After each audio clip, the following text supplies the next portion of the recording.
Okay, chapter 6 परिच्छेद 6 मौद्रिक एकाइ भनेको मोनिटरी युनिट, बैंक नोट र सिक्का भनेको coin. So monetary unit, bank note र कोइन भनेर परिच्छेद 6 मा भनेको छ। सो फर्स्टमा मौद्रिक एकाइ मोनिटरी युनिट, नेपालको मौद्रिक एकाइ रुपैयाँ हुनेछ र यस्तो रुपैयाँ 100 पैसामा विभाजित हुनेछ।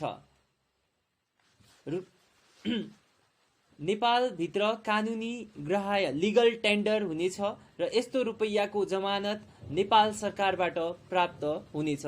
सो हाम्रो जुन रुपैयाँ छ त्यो चाहिँ नेपालभित्र कानुनी ग्राह्य भनेको लिगल टेन्डर हुनेछ र यस्तो रुपैयाँको जमानत नेपाल सरकारबाट प्राप्त हुनेछ। बैंक नोट र सिक्का निष्कासन गर्ने अधिकार, बैंकलाई नेपालभित्र बैंक नोट तथा सिक्का निष्कासन गर्ने एकाधिकार हुनेछ। यस्तो नोट तथा सिक्का नेपालमा कानुनी ग्राह्य हुनेछ। कानुनी ग्राह्य भनेको लिगल टेन्डर हुनेछ। बैंकले नोट निष्कासन गर्दा सुरक्षण राखेर मात्र निष्कासन गर्नेछ र यस्तो निष्कासित नोटको दायित्व सुरक्षण बापत राखिएको सम्पत्तिको मूल्य बराबर हुनेछ। भनेपछि कहिले पनि राष्ट्र बैंकले जब नोट निष्कासन गरिरहेको छ भने उसले सेक्युरिटी राख्नुपर्नेछ। त्यो सेक्युरिटी जति राख्छ त्यही बराबरको मात्र पैसा निष्कासन गर्न पाउनेछ।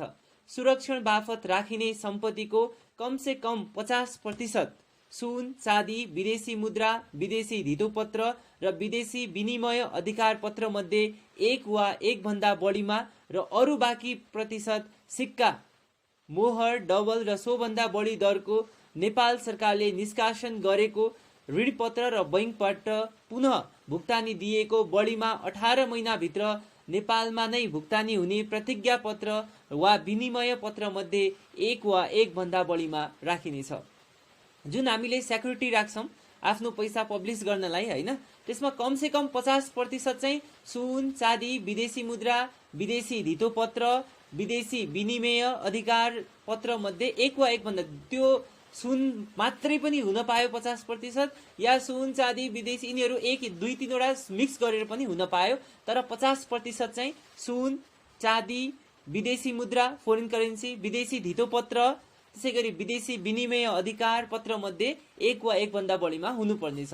र जुन अब अरू बाँकी 50% छ त्यो सिक्का हुन सक्छ हैन, नेपाल सरकारले निष्कासन गरेको ऋणपत्र हुन सक्छ र बैंकबाट पुनः भुक्तानी दिएको बढीमा 18 महिनाभित्र नेपालमा नै भुक्तानी हुने प्रतिज्ञा पत्र वा विनिमय पत्र मध्ये एक वा एक भन्दा बढीमा राखिनेछ।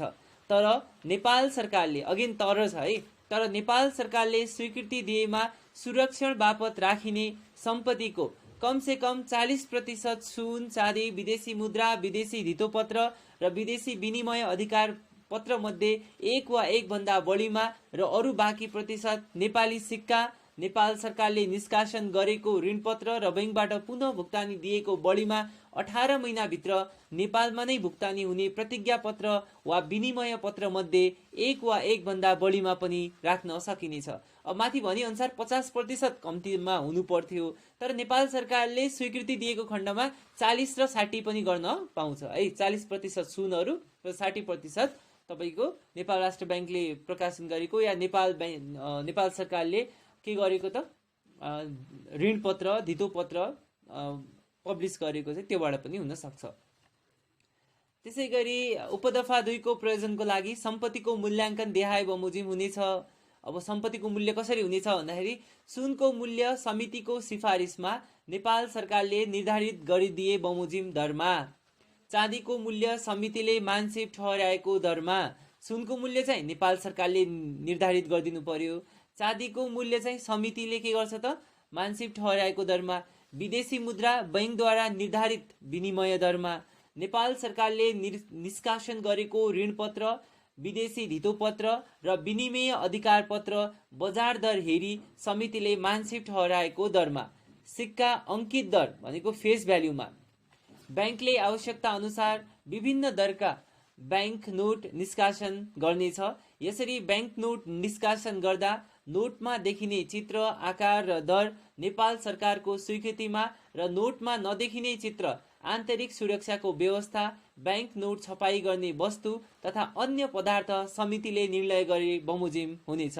समितिको राय लिई नेपाल सरकारले नेपाल राजपत्रमा सूचना प्रकाशन गरी जुनसुकै दरको बैंक नोट कुनै तोकिएको ठाउँ वा अड्डामा बाहेक अन्यत्र नचल्ने गराउन सक्नेछ। च्यातिएको, मेटिएको अथवा झुत्रिएको नोट बैंकले पुनः निष्कासन गर्ने छैन। सुन्नुहोस् है, च्यातिएको, मेटिएको अथवा झुत्रिएको नोट बैंकले पुनः निष्कासन गर्ने छैन।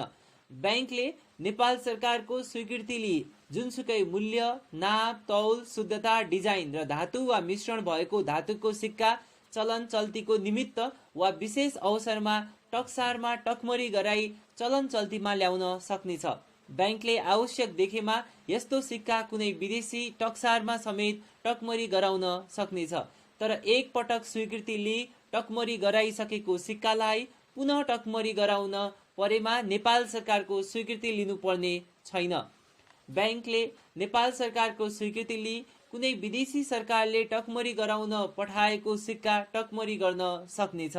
बैंक स्थापना हुनुभन्दा अगाडि नेपाल सरकारबाट निष्कासन भएका नोट र बैंकबाट निष्कासन भएका बैंकको नोटको तिरोबिरो गर्ने जवाबदारी बैंकको हुनेछ।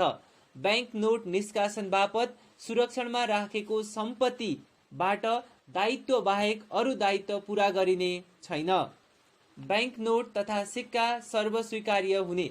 बैंकद्वारा कानुनी ग्राह्य बनाई निष्कासन गरिएका बैंक नोट तथा सिक्का नेपालभित्र सबै किसिमको सार्वजनिक तथा व्यक्तिगत ऋण चुक्ता गर्न त्यस्तो नोट वा सिक्कामा अंकित रकमसम्मको निमित्त सर्वस्वीकार्य हुनेछ। सिक्काको नाप, तौल र आकार। यस ऐन बमोजिम बैंकले निष्कासन गर्ने सिक्कामा अंकित हुने मूल्य, तिनको नाप, तौल, आकार र अन्य विशेषता समितिले तोके बमोजिम हुनेछ। मुद्रा निष्कासन र सुरक्षा। बैंक नोट छाप्ने र टक मार्ने व्यवस्था गर्ने। जारी नगरिएको बैंक नोट र सिक्कालाई समुचित रूपमा राखी सुरक्षा प्रदान गर्ने र चलन चल्तीमा नरहेको पुरानो बैंक नोट वा सिक्का, प्लेट र डाईलाई सुरक्षित राख्ने वा नष्ट गर्ने सम्बन्धी व्यवस्था तोकिए बमोजिम हुनेछ। मुद्राको सटही व्यवस्था। बैंकले कुनै शुल्क वा दस्तुर नलिई नेपालभित्र कानुनी ग्राह्य हुने बैंक नोट वा सिक्कालाई समान मूल्यको एकै वा विभिन्न दरले बैंक नोट वा सिक्कासँग सटही गरी दिनेछ। झुत्रो वा खोटो मुद्रा। बैंकले झुत्रो मुद्रालाई खिच्ने, नष्ट गर्ने वा अन्य बैंक नोट वा सिक्कासँग सटही गरिदिन सक्नेछ। उपदफा 1 मा जुनसुकै कुरा लेखिएको भए तापनि बैंकले डिजाइन मेटिएको, च्यातिएको, विकृति वा 50% भन्दा बढी भाग नभएको बैंक नोट वा सिक्का सटही गर्न इन्कार गर्न सक्नेछ। बैंकले उपदफा 1 बमोजिमको बैंक नोट वा सिक्काको धनीलाई तोकिए बमोजिम क्षतिपूर्ति दिई वा नदिई त्यस्तो बैंक नोट वा सिक्का खिच्न वा नष्ट गर्न सक्नेछ। हराएको वा चोरिएको बैंक नोट वा सिक्काको धनीलाई बैंकबाट सट्टा भर्ना पाउने हक हुने छैन। बैंकले कुनै मुआवजा नदिई बाहिरी स्वरूप परिवर्तन गरिएको वा खोटो सिक्का वा नक्कली नोट जफत गर्न सक्नेछ। यस दफाको प्रयोजनको लागि खोटा सिक्का भन्नाले बैंकले निष्कासन गरेको सिक्काको नक्कल गरी टक मारेको, डाली वा खोदी बनाएको नक्कली सिक्का वा बैंकबाट निष्कासन गरेको सिक्कालाई 2 वा 2 भन्दा बढी टुक्रा हुने गरी काटेको, फुटाएको वा सिक्कामा उल्लिखित अंक, अक्षर तथा चिन्ह मेटिएको सिक्का सम्झनु पर्छ। मुद्राको स्टक र निष्कासन सम्बन्धी व्यवस्था। मुद्राको स्टक र निष्कासन सम्बन्धी व्यवस्था तथा मुद्राको माग पूरा गर्ने नियमित रूपमा बैंक नोट तथा सिक्काको आपूर्ति गर्ने कार्य बैंकले गर्नेछ। जारी भएको मुद्राको हिसाब राख्ने। बैंकले चलन चल्तीमा रहेको कुल बैंक नोटलाई आफ्नो हिसाबमा मौद्रिक दायित्वको रूपमा छुट्टै देखाउनु पर्नेछ। स्टकमा रहेको अथवा चलन चल्तीमा आई नसकेको बैंक नोट तथा सिक्का यस्तो दायित्व अन्तर्गत पर्ने छैन। जारी गरिएको मुद्रा खिच्ने वा फिर्ता लिने। बैंकले नेपालभित्र चलन चल्तीमा रहेको बैंक नोट तथा सिक्का शोध भर्ना दिने गरी खिच्न वा फिर्ता लिन सक्नेछ। त्यसरी खिच्ने वा फिर्ता लिने बैंक नोट तथा सिक्का कति दिनभित्र बैंकको कुन कार्यालयमा सट्टा भर्नका लागि पेश गर्न भन्ने बेहोरा स्पष्ट रूपमा किटान गरी बैंकले सार्वजनिक सूचना प्रकाशन र प्रसारण गर्नेछ। माथि जुनसुकै कुरा उल्लेख गरिएको भए तापनि तोकिएको समय समाप्त भएपछि सट्टा भर्ना गर्नुपर्ने बैंक नोट तथा सिक्का कानुनी ग्राह्य हुने छैन।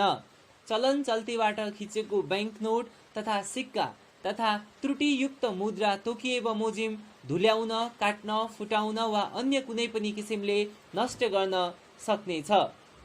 प्रतिलिपि र जाली मुद्रा कसैले पनि देहाय बमोजिम कुनै काम पूरा गर्न गराउन हुँदैन। नेपालभित्र चलन चल्तीमा रहेका कानुनी ग्राह्य बैंक नोट तथा सिक्का वा चेक वा भुक्तानी कार्डको जालसाजी वा किर्ती गरी वा सो रूप फेरी वा अन्य कुनै प्रकारले नक्कली मुद्रा बनाउन वा सोको प्रतिलिपि बनाउन वा सो सम्बन्धमा कुनै कार्य गर्न वा त्यस्तो कुनै कार्यमा सघाउ पुर्याउने वा बैंक नोट वा सिक्का, चेक वा भुक्तानी कार्ड नक्कली, झुत्रा, किर्ता वा जालसाजी गरी वा रूप फेरेर बनाएको हो भन्ने थाहा पाई पनि त्यस्तो बैंक नोट वा सिक्का वा चेक वा भुक्तानी कार्ड कसैले आफूसँग राख्न, ओसार पसार गर्न वा जारी गर्न वा त्यस्तो कुनै कार्यमा सघाउ पुर्याउन वा बैंक नोट वा सिक्का, चेक वा भुक्तानी कार्ड नक्कली, झुट्टा, किर्ता वा जालसाजी वा रूप फेरेर बनाउनेको लागि प्रयोग हुँदैछ भन्ने जानी कुनै धातुको पाता, ढुङ्गा, कागज, डाई वा अन्य कुनै वस्तु वा पदार्थ कसैले आफ्नो साथमा राख्न, उत्पादन गर्न वा ओसार पोसार गर्न वा त्यस्तो कुनै कार्यमा सघाउ पुर्याउन। नेपाली रुपैयाँमा अंकित मूल्यको बैंक नोट, सिक्का, चेक वा भुक्तानी कार्डको प्रतिलिपि उतार गर्दा र कुनै वस्तुको सृजना गर्दा त्यस्तो वस्तुको बनावट कुनै किसिमबाट बैंक नोट, सिक्का, चेक वा भुक्तानी कार्डसित मिल्न जाने भएमा सो गर्नुभन्दा पहिले बैंकको पूर्व स्वीकृति लिनुपर्नेछ। बैंकले जाली नोट वा खाटो सिक्का, खोटो सिक्का वा नक्कली चेक वा भुक्तानी कार्डको निष्कासन रोक्ने सम्बन्धमा आवश्यक कदम चाल्न सक्नेछ। यस्तो कदम चाल्दा बैंकले आवश्यक आदेश, निर्देशन वा सूचना जारी गर्न सक्नेछ।